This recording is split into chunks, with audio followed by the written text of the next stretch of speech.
Assalamualaikum warahmatullahi wabarakatuh. Di sini kami kelompok 3 akan mempresentasikan tentang teknik transportasi benih, teknik peminsanan ikan, dan teknik transportasi ikan konsumsi. Saya Oke Endrawan selaku moderator, dan bersama rekan saya yaitu Muhammad Sarul Fadilah, Mila Hamita Rohimah, dan Railugi Afrinasari. Selanjutnya penyampaian materi akan disampaikan oleh rekan-rekan saya. Transportasi benih ikan. Pengangkutan transportasi benih ikan sangat perlu mendapat perhatian sehingga memerlukan pengetahuan tentang kepadatan, kualitas benih, jumlah oksigen terlarut, teknik pemberian oksigen, teknik pemberian antibiotik, kualitas air, nilai pH, suhu, sifat, fisik, dan kimia, waktu pengiriman, jarak tempuh, dan perangkat yang dibutuhkan. Selanjutnya akan disampaikan oleh rekan-rekan saya. Faktor pengangkutan benih ikan. Yang pertama yaitu ada jenis ikan. Kenapa jenis ikan? Karena kebutuhan oksigen untuk setiap spesies ikan itu berbeda. Yang kedua yaitu ada usia dan ukuran ikan. Semakin besar ukuran ikan, maka semakin besar pula kebutuhan oksigennya. Yang ketiga yaitu ada resistensi ikan. Benih ikan yang diberi pakan buatan memiliki daya tahan yang lebih rentan dibanding dengan benih yang diberi pakan alami. Yang keempat yaitu ada temperatur. Pengangkutan benih ikan harus dilakukan dalam kondisi temperatur air yang rendah, sebab temperatur air yang tinggi akan mengurangi oksigen dalam air. Yang kelima yaitu lama waktu pengangkutan. Semakin dekat jarak tempuh, maka semakin besar tingkat hidup benih ikan yang dicapai. Yang keenam yaitu ada sistem pengangkutan. Semakin cepat dan mudah sistem pengangkutan yang digunakan, peluang keberhasilannya pengangkutan pun lebih besar. Yang ketujuh yaitu ada wadah pengangkutan. Wadah pengangkutan benih ikan itu bisa menggunakan plastik, jerigen, atau drum, alat transportasi atau kendaraan pengangkutan. Yang kesembilan yaitu pengemasan. Pengangkutan benih ikan biasanya dilakukan dalam kemasan kantong plastik dengan kepadatan benih ikan berkisar antara 5.000 sampai 8.000 ekor untuk setiap 5 sampai 8 liter, dan ukuran oksigennya yaitu di antara 15 sampai 20 liter. Sekian pemaparan dari saya, terima kasih. Baik, selanjutnya yaitu ada hal-hal yang perlu kita perhatikan dalam penanganan benih ikan. Yang pertama yaitu ada benih ikan itu harus sehat, seperti ikan tersebut terbebas dari hama dan penyakit, parasit, dan juga tidak cacat. Setelah itu benih ikan dimasukkan ke dalam kantong plastik dengan sistem tertutup atau keramba dengan sistem terbuka. Nah, yang kedua yaitu ada air yang dipakai di media pengangkutan itu harus bersih, bebas dari hama dan penyakit, serta bahan organik termasuk juga amoniak ya. Sebagai contoh dapat digunakan air sumur yang telah diaerasikan atau diendapkan semalam. Lanjut, yang terakhir yaitu yang ketiga, sebelum diangkut benih, ikan harus diberok dahulu selama beberapa hari. Gunakan tempat pemberokan berupa bak yang berisi air bersih dengan aerasi yang baik. Untuk jumlah benih dalam pemberokan tersebut harus disesuaikan dengan ukuran benihnya ya. Cara peminsanan benih ikan. Yang pertama, masukkan air bersih ke dalam kantong plastik, kemudian benih. Yang kedua, hilangkan udara dengan menekan kantong plastik ke permukaan air. Alirkan oksigen dari tabung dialirkan ke kantong plastik sebanyak 2/3 volume ke seluruh rongga air oksigen 1:2. Yang ketiga, kantong plastik lalu diikat. Yang keempat, kantong plastik dimasukkan ke dalam dus dengan posisi membujur atau ditidurkan.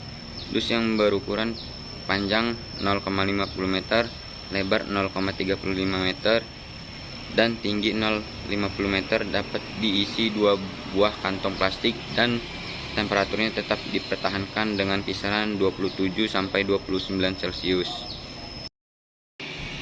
Cara peminsanan ikan. Penggunaan suhu rendah, penurunan suhu secara langsung, di mana ikan dimasukkan dalam air bersuhu 10 sampai 15 Celcius sehingga ikan pingsan seketika. Penurunan suhu secara bertahap, di mana suhu air sebagai media ikan diturunkan secara bertahap sampai ikan pingsan. Selanjutnya, pembiusan dengan zat kimia. Bahan pembius, bahan anestasi yang digunakan untuk pembiusan ikan yaitu novaisne, berbitol, sodium, dan bahan lainnya tergantung berat jenis ikan. Terima kasih moderator. Di sini saya akan melanjutkan pembacaan materi, yaitu tentang kesimpulan. Jadi untuk pengangkutan benih jarak jauh dan dalam jumlah banyak, antara lain kemampuan ikan dalam mengonsumsi oksigen perlu dicermati. Biasanya, dasar yang digunakan untuk mengukur konsumsi ikan atas oksigen selama pengangkutan adalah berat ikan dan suhu air. Jumlah oksigen yang dikonsumsi ikan tergantung jumlah oksigen yang tersedia. Jika kandungan oksigen meningkat, ikan akan mengonsumsi oksigen pada kondisi stabil. Sedangkan ketika kadar oksigen menurun, konsumsi ikan atas oksigen akan lebih rendah. Sekian, terima kasih. Saya kembalikan kepada moderator.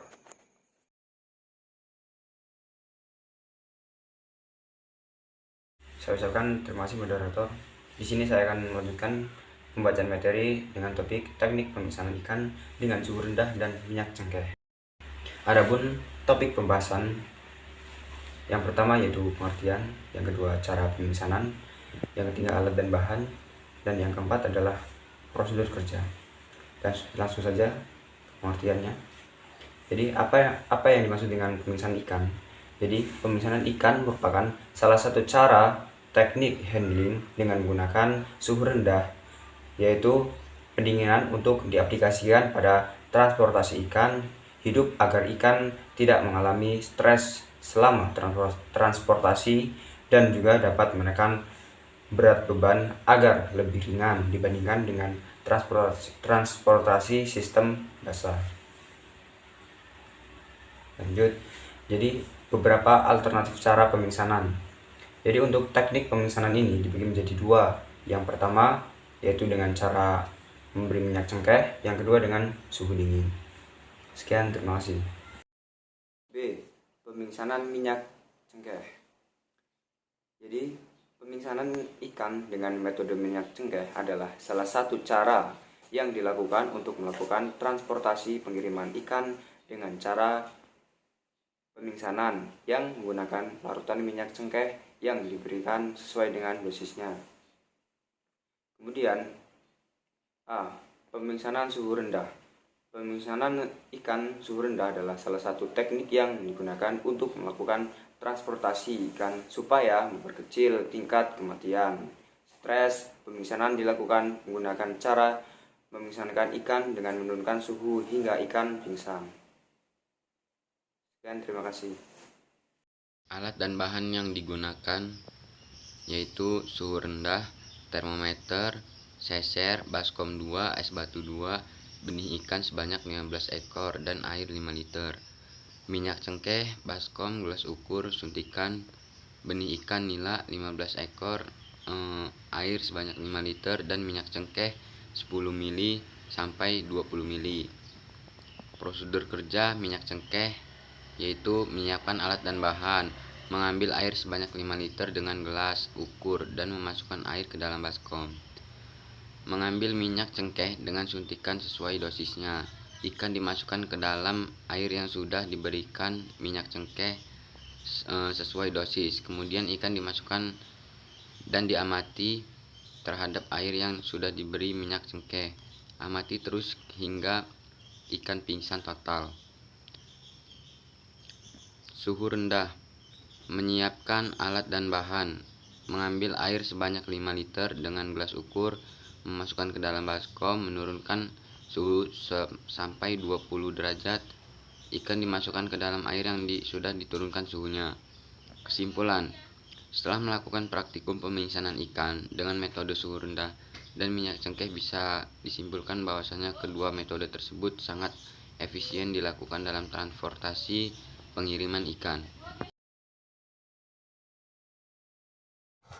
Baik, selanjutnya yaitu materi ketiga tentang transportasi ikan konsumsi, yang mana di sini transportasi tersebut memiliki dua jenis, yaitu ada transportasi basah dan kering. Untuk transportasi basah ini dia menggunakan air, yaitu ikannya itu diangkut di dalam wadah tertutup atau terbuka yang berisi air laut atau air tawar, tergantung jenis dan asal ikan tersebut.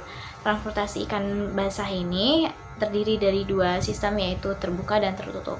Selanjutnya ada transportasi secara kering. Untuk transportasi ikan hidup tanpa media air atau sistem kering ini, yaitu merupakan sistem pengangkutan ikan hidup dengan media pengangkutan tanpa air. Transportasi ini biasanya menggunakan teknik pembiusan. Jadi ikannya itu dibiuskan dulu, terus atau dipingsankan terlebih dahulu sebelum dikemas dalam media tanpa air. Nah, lalu di sini ada syarat utama pengangkutan, yaitu kesehatan ikan, yang pastinya ikan harus dalam keadaan sehat, tidak berpenyakit, lalu dalam kondisi prima. Ikan yang sehat dan bugar biasanya sangat gesit gerakannya, aktif, responsif sesuai dengan karakter masing-masing ikan. Dan juga selain itu, ikan sehat memiliki ciri-ciri reaktif terhadap rangsangan luar, keseimbangan, lalu kontraksi otot, norma peluang. Jadi ikan yang kurang sehat dan lemah mempunyai daya tahan hidup yang rendah dan peluang untuk mati selama pemingsangan dan pengangkutan lebih besar. Nah, lanjut ya kawan-kawan, yaitu di sini juga ada faktor-faktor nih yang mempengaruhi kegiatan pengangkutan benih ikan, yaitu diantaranya ada jenis ikan, lalu usia dan ukuran ikan, terus resistensi ikan, temperatur air, lama waktu pengangkutan, ada sistem pengangkutannya bagaimana, dan wadah pengangkutannya, lalu ada alat kendaraannya seperti apa, yang terakhir yaitu pengemasan. Penanganan transportasi. Prinsip dari penanganan ikan hidup yaitu mempertahankan kelangsungan hidup ikan semaksimal mungkin sampai ikan tersebut diterima oleh konsumen. Terdapat beberapa kegiatan penanganan ikan hidup setelah dilakukan pemanenan, yaitu diantaranya 1. Penyeleksian, 2. Penimbangan, 3. Pemberokan, dan 4. Pengangkutan. Yang selanjutnya yaitu bahan pengisi. Fungsi utama bahan pengisi untuk pengangkutan ikan media bukan air, yaitu untuk menstabilkan suhu agar kelangsungan hidup ikan itu tetap optimal. Macam-macam bahan pengisi yang dapat digunakan yaitu ada 1. Sekam padi, 2. Serutan kayu, 3. Serbu gergaji, dan yang terakhir yaitu rumput laut. Yang terakhir yaitu kesimpulan. Transportasi ikan hidup tanpa media air atau sistem kering merupakan sistem pengangkutan ikan hidup dengan media pengangkutan bukan air. Pada transportasi ini, hidup tanpa media air, ikan dibuat dalam kondisi tenang atau dipingsankan terlebih dahulu sebelum dikemas dalam media tanpa air. Pada transportasi ikan hidup ini, sistem kering perlu dilakukan proses penanganan terlebih dahulu. Sekian untuk topik transportasi ikan konsumsi. Terima kasih.